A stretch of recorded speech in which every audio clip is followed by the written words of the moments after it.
Well, it's not often that you hear the term loved one and scam in the same sentence, but this time that is the case. We're talking about the loved one scam.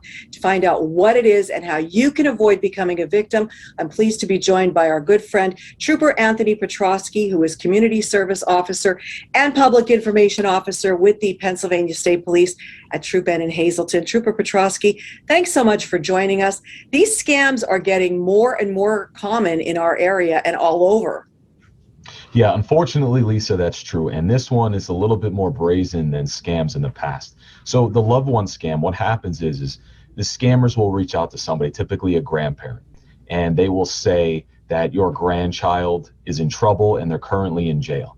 Now, they may even say specific names because with social media and the internet searches the way they are, it's easy to get information off of people. So they might even say a specific name. Then they're going to say they're in trouble, they're locked up, but if you pay today, if you give us some cash today, we'll let them go. And then typically grandparents, once they hear the word grandchild, that's it. They'll give them whatever they want.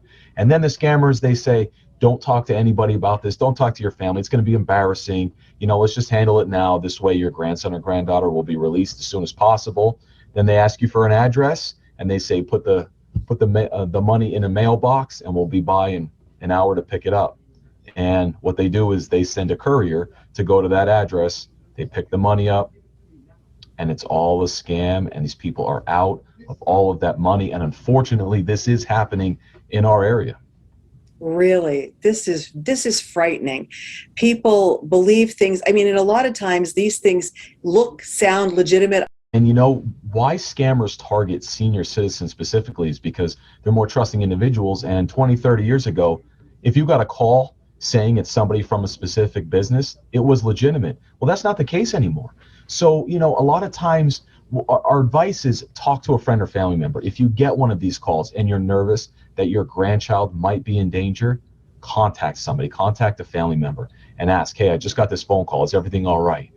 Do your due diligence, look into this. Don't be so quick to give money, to give an address, to have somebody come there, take money from you. Unfortunately, it's very easy for scammers nowadays. We just have to be vigilant and recognize the warning signs. And are people losing a lot of money over this? They are. And scammers know when they say the magic word grandchild, the checkbook comes out. And we've even had individuals that go to the bank and withdraw cash. This way, nothing can be traced. If you pay with a gift card, cannot be traced. If you pay with cash, can't be traced. Now, credit card, check, of course, law enforcement, credit card banking companies, we can track that. But cash and gift cards, it's an automatic scam.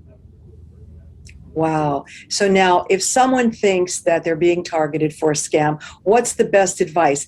How do you avoid it? And how do you maybe get the person doing it caught? Or is that impossible these days? It's not impossible. The best way to avoid it, hang the phone up. Hang the phone up. If you're nervous, if you're being pressured into providing information, answering questions, hang the phone up. If it's legitimate, they'll call back. But after you hang the phone up, call a friend or a family member and confirm. If everything is fine, then that was a scam and you know exactly what it sounds like now. Don't be so quick to give money away. Hang the phone up. Don't give out sensitive information like your address, bank account numbers, credit card information. Don't ever pay anybody in a gift card because that's an automatic scam. They're not traced. That's why scammers want them. And if you think you're being scammed, contact your local law enforcement agency so we can do an investigation.